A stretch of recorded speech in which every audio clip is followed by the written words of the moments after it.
Human guards arrived unarmed and the terrifying truth left the council speechless. Part 5, The Proof. The raiders came fast and hard. The Hollow Syndicate was known across the galaxy for brutal efficiency. They attacked stations, stole cargo, killed witnesses. Their soldiers were criminals, mercenaries, and killers who had nothing to lose. 60 of them poured through 3 breach points. Carrying plasma rifles and explosive charges, the station's regular guards tried to stop them. They failed within minutes. Lieutenant Doan took command without asking permission. None of the counselors objected. He spoke quickly, his voice calm and clear despite the chaos. Yuna, stay with the council. Keep them alive. Taiho, secure engineering. If they take the power systems, we lose everything. I will handle the main breach. That breach has 28 hostiles, Yuna said. I know. By yourself? Doan was already moving toward the door.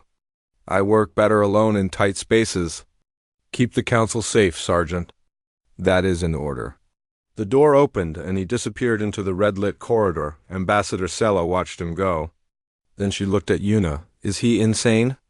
Yuna smiled. It was not a comforting smile. No, he is just very, very good at his job. The first raiders reached the council wing 7 minutes later. There were 8 of them, advancing in formation, checking corners, moving like professionals. They had already killed 6 station guards on their way here. They expected more of the same. They found Yuna instead. Ambassador Sella watched from behind an overturned table, her recording device capturing everything. She would watch this footage many times later, trying to understand what she had seen. She never fully understood. The first raider came through the door firing. Yuna was not where the shots went. She had already moved, sliding low, grabbing a broken ceiling panel from the floor. She used it as a shield, deflecting plasma bolts, then threw it like a blade. It hit the raider's weapon, knocking it from his hands. Before he could react, she was on him. Her hands moved in a blur, striking points on his body. He collapsed without a sound. The second and third raiders charged together. Yuna grabbed a fire extinguisher from the wall and sprayed it in their faces. While they were blinded, she swept one's legs and used his falling body to knock down the other. 2 quick strikes to the neck, and they were unconscious. The fourth raider was smarter. He held back, aiming carefully. But Yuna had already picked up a fallen plasma rifle. She did not use it to shoot. She threw it, spinning end over end, directly into his face. While he stumbled, she crossed the distance between them faster than should have been possible. Her elbow connected with his temple. He dropped. The remaining 4 raiders decided to attack all at once. It was a reasonable strategy. 4 against 1 should be overwhelming odds. It was not. Yuna flowed between them like water through fingers. She redirected their attacks into each other. She used their weapons against them. She struck pressure points that made limbs go numb, that made legs buckle, that made eyes see stars. In less than 20 seconds, all 4 were on the ground. 8 raiders. 1 small human woman. No weapons. She was not even breathing hard. In engineering, Taiho faced 12 raiders. The young man stood in the middle of the main control room, surrounded by enemies pointing weapons at him. Surrender, the raider leader said. You are outnumbered. Taiho looked around at the 12 armed criminals. He seemed to be counting something. 12, he said thoughtfully. That is actually less than I hoped for. The raider leader laughed. You are joking. You will die here, human. Maybe, Taiho agreed. But not today. And not to you. The lights went out. Taiho had studied the engineering systems on his way here. He knew where the manual switch was. He had reached it before the raiders even realized he was moving. In the darkness, the raiders heard sounds, movement, impacts, screaming. Something was hunting them in the black, and they could not see it. They fired wildly, hitting nothing, sometimes hitting each other. One by one, they fell. When the lights came back on, 12 raiders lay unconscious, tied together with power cables. Taiho sat on a console, reading a maintenance manual he had found. They were not very creative, he said. When the security team arrived. At the main breach point, the situation was different. 28 heavily armed raiders moved through the corridors in force. They had already taken control of 2 docking bays. They were professionals, coordinated, deadly. Doan was waiting for them in a long corridor with no cover. Just him, standing alone, his hands at his sides. "One human," the raider commander said through his helmet speaker. "This is the famous human threat? Kill him." 6 raiders opened fire. Doan was not there. He had moved the instant before they pulled the triggers, reading their body language, knowing where the shots would go. He flowed through the corridor like a shadow, closing the distance before the raiders could adjust their aim. The first raider felt a hand on his weapon, twisting it away. Then something hit his throat, and he could not breathe. The second raider saw his friend fall and tried to turn. An elbow met his face. The third raider managed to fire, but his arm was already being redirected, and the shot hit the fourth raider instead. The lights went out. Doan had thrown something at the ceiling panels on his way in the darkness. The raiders heard a calm voice. "You can surrender." "I recommend it." They did not surrender. They were the Hollow Syndicate. They did not know fear. They learned it. The sounds that followed were terrible. Impacts, cracks, screams of pain and confusion. Raiders firing blindly, hitting walls, hitting nothing, hitting each other. A calm voice in the darkness, always moving, never where they expected. When the lights returned, 28 raiders lay on the floor. Some were unconscious. Some were groaning. All were defeated, restrained with their own equipment. Dohan stood among them. He had a split lip where one raider had managed to land a lucky punch. It was the only injury any human sustained in the entire battle. The Council security footage showed everything. The counselors watched in silence as the humans moved through their station, taking apart 60 armed raiders without killing a single one, without using a single weapon. In under 12 minutes, after the raiders were secured and the station was safe, the council gathered in their damaged chamber. The humans stood before them, looking exactly as they had when they first arrived. Calm, patient, dangerous. Counselor Vreth walked forward slowly. He stopped in front of Lieutenant Doan and looked at him for a long moment. "Why did you not kill them?" Vreth asked. His voice was quiet, almost humble. "You could have, easily. It would have been faster." Doan considered the question. When he spoke, his voice was gentle. "Because the galaxy already fears us enough," he said. "We did not come here to prove we are dangerous. Everyone figured that out a long time ago. We came to prove we can be trusted. That we choose mercy when we do not have to. That is what makes us human." Vreth was silent for a long time. Then he did something that shocked everyone in the room. He bowed, lowering his hard shell toward the human in a gesture of deep respect. "I was wrong about your species," he said. "I apologize." Doan nodded. "We all make mistakes. What matters is what we do next." The council voted that day to accept humanity into full partnership with the galactic community. It was unanimous. As the human delegation prepared to leave, Ambassador Scylla approached Una near the docking bay. Her chromatophores showed patterns of curiosity and lingering fear. "That thing you did with the fire extinguisher," Scylla said. "Can that be taught?" Una smiled warmly. "Everything can be taught. But humans learn it faster because we are always a little bit afraid. Fear is a good teacher." Scylla watched the humans board their ship. The Haniel powered up its engines, preparing to depart. She thought about everything she had seen. The way the humans moved. The way they fought. The way they chose mercy when they held all the power. They walked among us unarmed. Scylla realized because they did not need weapons. They showed us mercy because they chose to. And perhaps that was the most terrifying truth of all. Humanity could conquer the galaxy if they wanted. But they would rather make friends. The Haniel lifted off and glided toward the stars. Ambassador Yunji sat in her quarters, looking out the window at the fading lights of Valor Prime. "Do you think they understood?"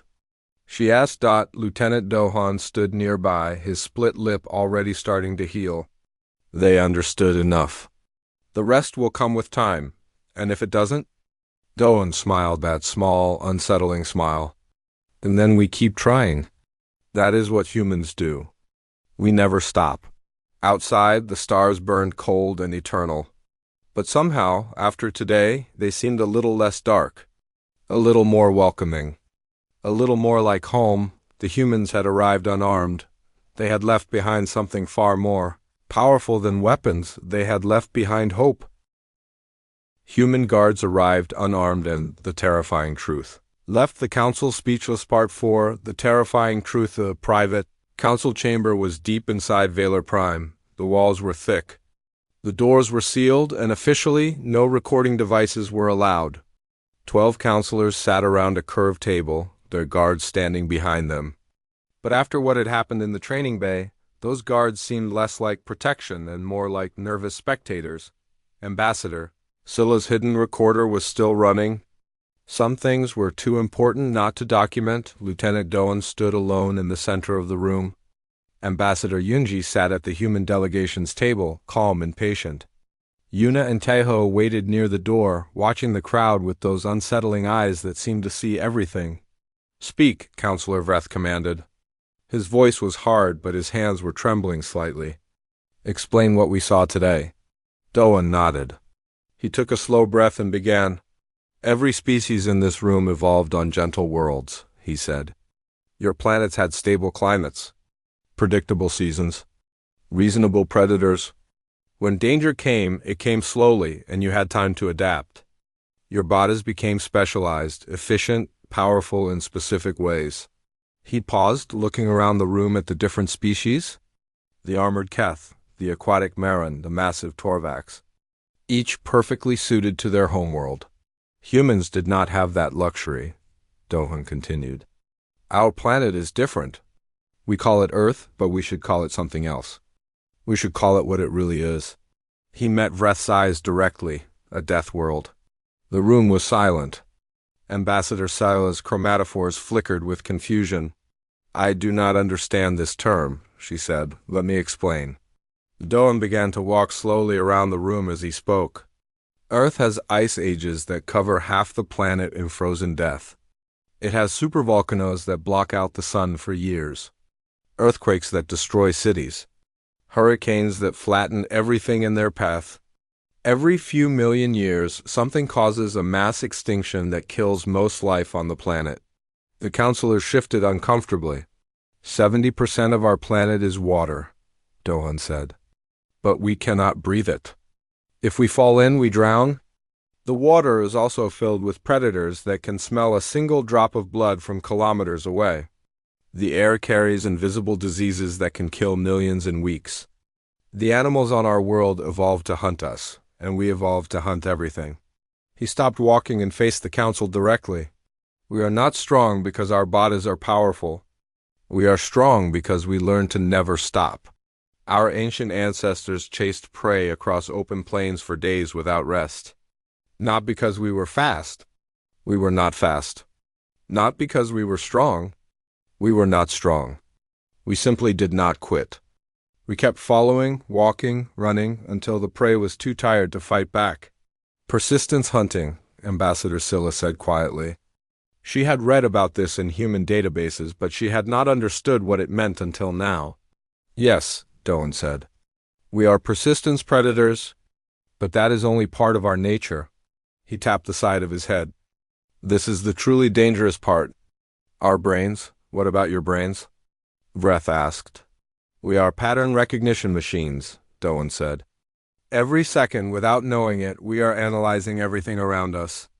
The way someone stands, the twitch of a muscle, the direction of a glance, the speed of breathing. We read these things automatically, like you read words on a page. We know what someone will do before they decide to do it." The room was very quiet now. "In the training bay," Dohan continued, "I did not defeat those warriors because I was stronger. I defeated them because I knew what they would do. I could see their attacks in their body language before their bodies moved. The same way my ancestors could see when an animal was about to run or fight or die." Counselor Vreth leaned back in his chair. "This is disturbing. It gets worse." Doan smiled slightly. "We did not bring weapons to this summit because we did not need them. To a trained human, everything is a weapon. This chair." That light fixture. The pen on your desk. The floor itself. Our bodies are weapons. Our minds are weapons. An unarmed human is not helpless. An unarmed human is unpredictable. And in close combat, unpredictable is more dangerous than armed. Ambassador Scylla spoke carefully. You could have killed those guards in the training bay. Easily, Dohan admitted. In 17 different ways each. But I chose not to. We always choose not to when we can. That is the other thing about humans. What other thing? Dohan's expression softened. We are very, very good at violence. Better than any species in this room knows. But we are tired of it. We have been killing each other for our entire history. Wars that lasted decades. Weapons that could destroy our whole planet. We learned eventually that violence without purpose is just death. So we try to choose mercy when we can. Then why become guards? Vreth asked. Why train for combat at all? Because sometimes mercy is not possible, Dohan said quietly. Sometimes violence finds you whether you want it or not. When that happens, we are ready. But we do not enjoy it. We do not seek it. We simply survive it. A counselor from the Villani Federation spoke up. 3 of your guards neutralized 10 of our best warriors without any weapons. What would happen if your species decided to not show mercy? Dohan did not answer for a long moment. Then he said, Your ancestors told stories about monsters, creatures that came in the darkness, that could not be stopped, that showed no pity. Those stories came from somewhere. They came from the time before you became civilized. When the universe was full of things that wanted to eat you. He met the Villani's 4 eyes with his 2. Humans are what happens when the monster and the prey are the same creature. We are both the hunter and the hunted, the killer and the killed. We know fear because we have always lived with it. And that fear made us into something that should not exist. Something that can adapt to anything. Survive anything. And if we must end anything. The chamber was absolutely silent. Counselor Vreth pushed his chair back from the table without realizing he was doing it. You are saying, Ambassador Scylla said slowly, that your species is a walking weapon. I am saying that my species is dangerous in ways you have never imagined, Dohan replied. But I am also saying that we choose not to be. Every day, every moment, we choose peace because we know what we are capable of. That is why we came here unarmed? Not because we are harmless. Because we wanted you to see that we can be trusted. Before anyone could respond, an alarm screamed through the station, red lights flashed. The chamber's door locked automatically. A mechanical voice announced, Alert, hostile ships detected. Multiple breach points. All personnel to defensive positions. The counselors looked at each other in panic. Their guards raised weapons. Dohan turned to Yuna and Taiho. His face had changed. The calm philosophy teacher was gone. Something older looked out through his eyes. Something that had been hunting since before history began. How many? He asked. Yuna was already listening to her communicator. 17 ships? The Hollow Syndicate, raiders, approximately 60 hostiles breaching the station at 3 points. Weapons? Heavy. Dohan nodded. He looked at the council one more time. Watch carefully, he said. You wanted to know what humans can do. Now you will see it. Yuna cracked her knuckles. It was a small sound, almost friendly. Finally, she said. Human guards arrived unarmed and the terrifying truth. Left the council speechless. Part 3. The demonstration, the training bay was large enough to hold a small ship. The walls were covered with padding, and the floor was made of a soft material that would cushion falls. Around the edges, behind thick, transparent shields, the council members had gathered to watch. Counselor Vreth stood at the front, his arms crossed, his face hard. Ambassador Scylla floated in her watersuit nearby. Her recording devices active despite the rules against them. In the center of the bay stood Lieutenant Dohan, Sergeant Yuna, and Private Taiho. They wore the same simple black uniforms they had arrived in. No armor, no weapons. They looked small in the large space. Facing them were 10 of the finest guards from 5 different species. Two massive Torvax soldiers, their stone-like skin gleaming under the lights. Three Keth warriors, still furious about what had happened to Crix. Two Marin fighters in combat suits designed for speed. Two guards from the Villani Federation, known for their 4 arms and lightning reflexes. And one Droth, a species of natural predators with claws that could cut through metal. Each alien guard carried a stun, baton and restraint devices. The weapons would not kill, but they would hurt. A lot. The rules are simple, announced the training master, a neutral official from the station. The exercise ends when one side is fully restrained or unable to continue. The humans have refused weapons. This is their choice.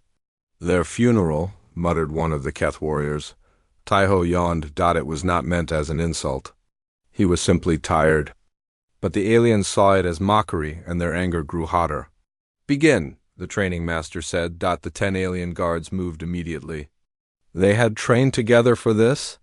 They used hand signals, coordinated movements, professional tactics. 2 Torvax charged from the front while the Keth flanked from the sides. The Marins circled around to block retreat. The Villani stayed back, ready to grab anyone who slipped through. The Droth crouched, waiting for the perfect moment to strike. It was a perfect formation. It lasted 4 seconds. Yuna moved first. She did not run toward the attackers. She stepped sideways, just slightly, putting herself between 2 charging Torvax. The massive soldiers swung their batons at her. She was not there. She had already moved again, and the 2 Torvax hit each other instead. Their own force, redirected by a simple twist of Yuna's body, sent them crashing to the ground. The Keth warriors reached Doan. One swung high, one swung low, one thrust straight at his chest. Doan flowed between the attacks like water through rocks.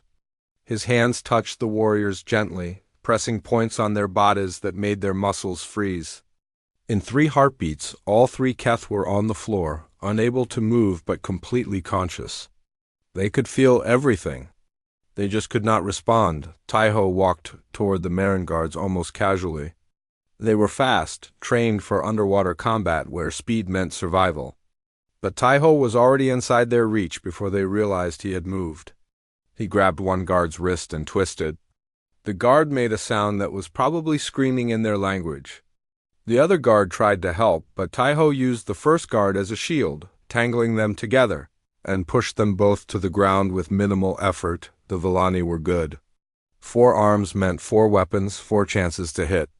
They attacked Yuna together, baton spinning in complex patterns. Yuna watched them for half a second, reading their rhythm.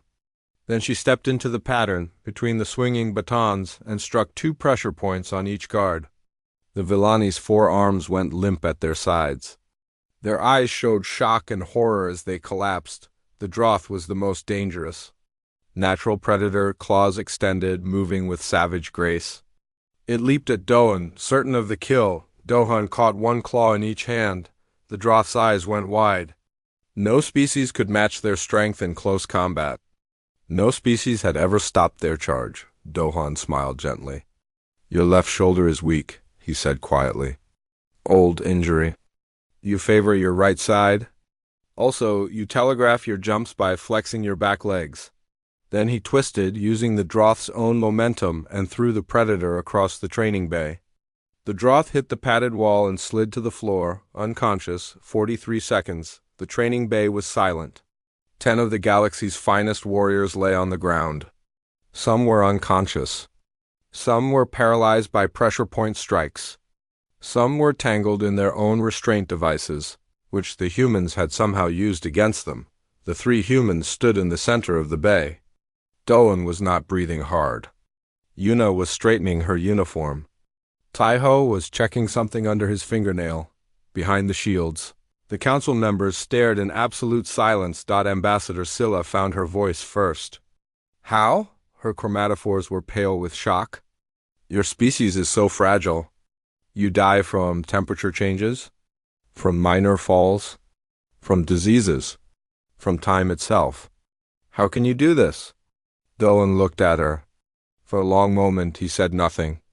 Then he spoke, and his voice was calm and clear. That is exactly why... Counselor Vreth stepped forward, his voice shaking. I do not understand. Explain this, now. Doan looked at Ambassador Yunji, who had been watching from the observation area. She nodded once. Very well, Doan said.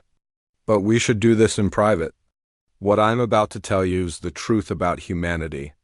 And I warn you now, counselors. You will not sleep well after you hear it. The training master called for medical teams to help the fallen guards. None were seriously injured. Duhan had made sure of that. But as the alien warriors were carried away, they looked at the humans with something new in their eyes. It was not anger. It was not shame. It was fear. Pure. Primal fear, and the worst part was they did not even know why yet. Human guards arrived unarmed, and the terrifying truth left the council speechless. Part 2. The first test. The grand atrium of Valor Prime was filled with light and color. Crystal chandeliers hung from the ceiling, casting rainbows across the polished floor. Hundreds of diplomats and their guards moved through the space, talking, doing deals in shadowed corners.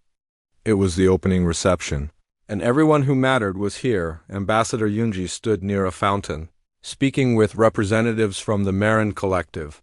Her guards stood nearby, watching the crowd. Dolan was close to her right side. Yuna had positioned herself near a pillar with a clear view of 3 entrances. Taiho wandered through the crowd, looking bored, but his eyes never stopped moving. The figure in the maintenance uniform had changed clothes. Now he wore the simple gray robe of a servant, carrying a tray of drinks.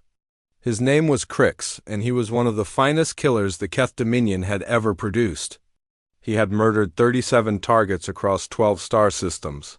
He had never failed. Tonight his target was the human ambassador. Crix moved through the crowd smoothly. His heart rate was slow and steady. He had trained for years to control his body, to show no sign of his intentions. The blade hidden in his sleeve was made of a special material that did not show on any scanner. One quick strike to the human's neck and it would be over. The humans would learn that they could not walk into the council's halls without proper protection. They would learn their place. He was 10 meters from the ambassador when he activated his cloaking device. The air around him shimmered and he became nearly invisible. Just a blur, a trick of light.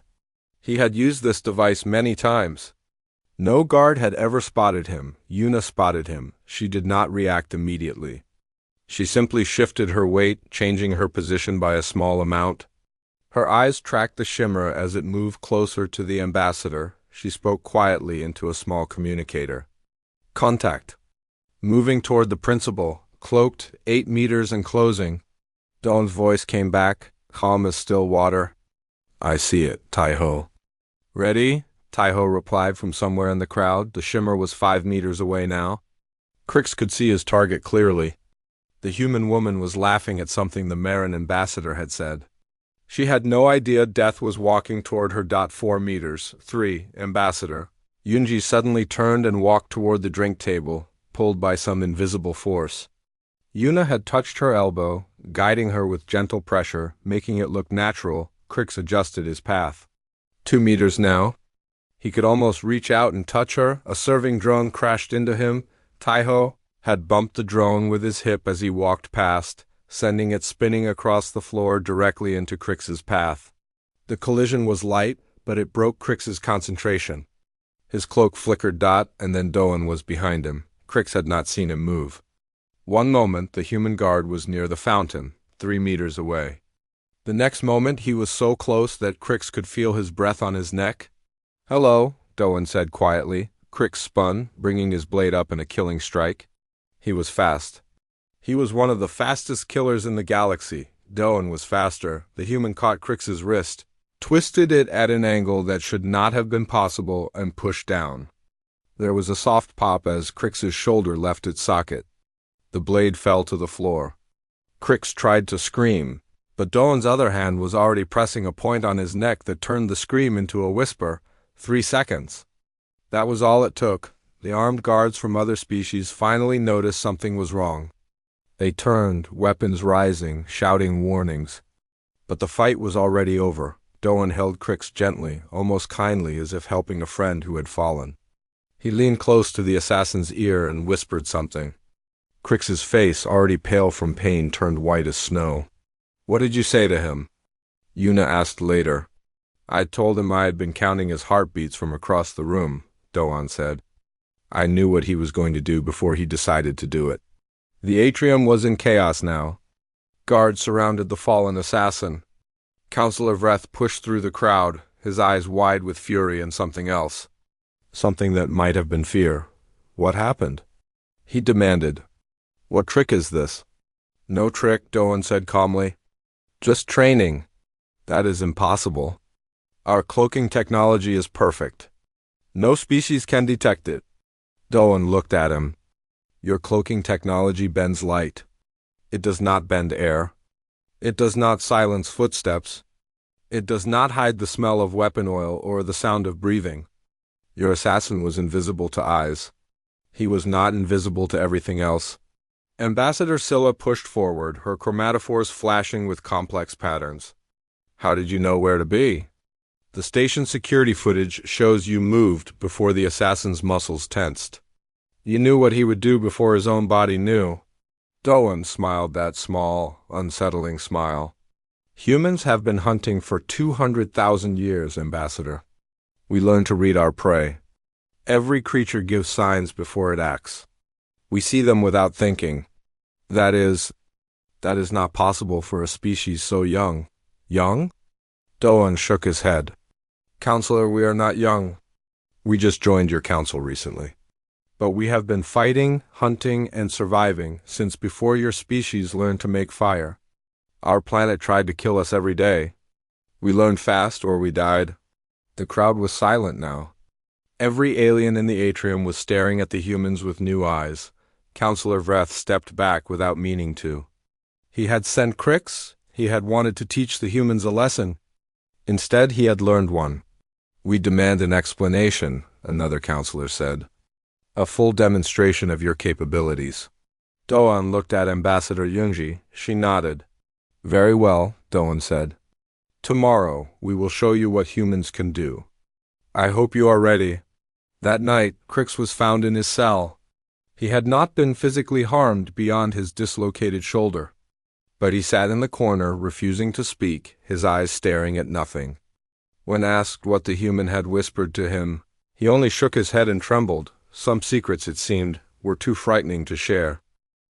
Human guards arrived unarmed, and the terrifying truth left the council. Speechless Part 1. The arrival of the space station floated in the darkness between 3 star systems. It was called Valor Prime, and it belonged to no one. For 200 years, the 12 great species of the galaxy had met here to talk, to argue, and sometimes to make peace. Today was the annual security summit, and ships from every corner of known space were arriving. Counselor Vreth stood near the main docking window, watching the ships come in. He was tall and thin, with a hard shell covering his body like armor. His people, the Keth, were warriors. They had conquered 6 worlds before joining the council. Vreth was proud of this history. He looked at the guards standing behind him. 20 of his best soldiers, each carrying plasma rifles that could burn through steel. Their armor could stop almost any weapon. This was proper. This was how important people should be protected. The other species brought similar protection. The Marin arrived with guards wearing water-filled suits and carrying sonic weapons. The Torvax brought massive soldiers, 3 meters tall, with hands that could crush stone. Every delegation walked through the docking bay with armed escorts. Shields glowing, weapons ready. Then the human ship arrived. It was a small vessel, simple in design, painted dark gray. The name on the side read Haniel. When the docking clamps locked onto the hull, a soft hiss filled the air. The doors opened. 5 figures walked out. They wore simple, black uniforms with no armor. Their hands were empty. No weapons hung from their belts. No shields protected them. They walked calmly, looking around the docking bay with quiet interest. Vreth made a sound of disgust. "What is this?" he said loudly, not caring who heard. Did the humans forget where they were going? Other aliens stopped to watch. Whispers spread through the crowd like fire. The human at the front was a man of medium height with short dark hair. His name was Doan, and he held the rank of lieutenant. Behind him walked a woman named Yuna, smaller than him but with sharp eyes that seemed to see everything. The youngest was a man called Taiho, barely 25 years old, who moved with the lazy confidence of a sleeping predator. 2 more guards followed, and behind them came Ambassador Yunji, a woman in her 50s with gray streaks in her black hair and a calm smile on her face. Ambassador Scylla of the Marin Collective watched them approach. Scylla was curious by nature. Her species lived in the deep oceans of their homeworld, and they had learned long ago that the most dangerous creatures were often the quietest. She moved closer, her water suit humming softly. "Ambassador," Scylla said, greeting the human woman. "I notice your guards carry no weapons?" Yunji smiled. "They carry what they need. And what is that?" "Themselves." Scylla did not understand this answer. Before she could ask more, Counselor Vreth pushed forward. His guards followed, their weapons clicking as they moved. "This is an insult," Vreth said, pointing one long finger at the humans. "You come to the security summit without security? Do you think this is a game? Do you think we are fools?" Lieutenant Doan looked at Vreth calmly. He did not seem angry or afraid. He seemed almost relaxed. "Counselor," Doan said, his voice quiet but clear, "we brought what we needed. Nothing more, nothing less. You brought nothing." "That is your opinion." Vreth's eyes narrowed. In Keth culture, such calm in the face of challenge was either madness or supreme confidence. He did not believe humans capable of either. "When something goes wrong," Vreth said coldly, "and it will, do not expect our guards to save you." Doan smiled. It was a small smile, barely visible, but something about it made Vreth uncomfortable. "We won't," Doan said. The humans walked past, heading toward their assigned quarters. The crowd parted to let them through, staring at these strange, soft creatures who had come to the most important meeting in the galaxy with nothing but their clothes. Yuna walked beside Doan, her eyes moving constantly, scanning faces, watching hands, counting exits. "The Keth counselor has 3 hidden blades," she said quietly. 2 in his sleeves, 1 in his boot." "I counted 4, Doan replied. "Small one behind his neck crest. Ah, missed that one." Taiho walked behind them, his hands in his pockets. "The big Torvax guard has a bad knee. Left side. Old injury." "Good eye," Doan said. "What else?" 17 security cameras in this corridor. 4 blind spots.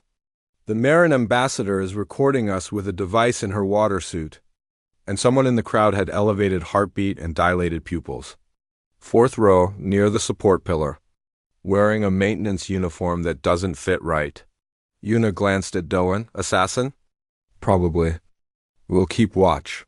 They reached their quarters and went inside.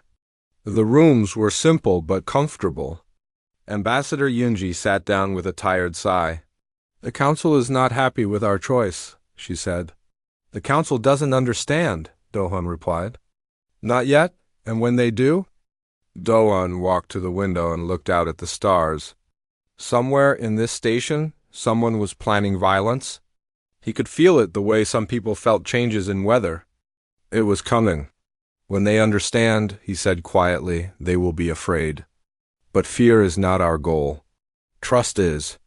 We just need to show them who we really are."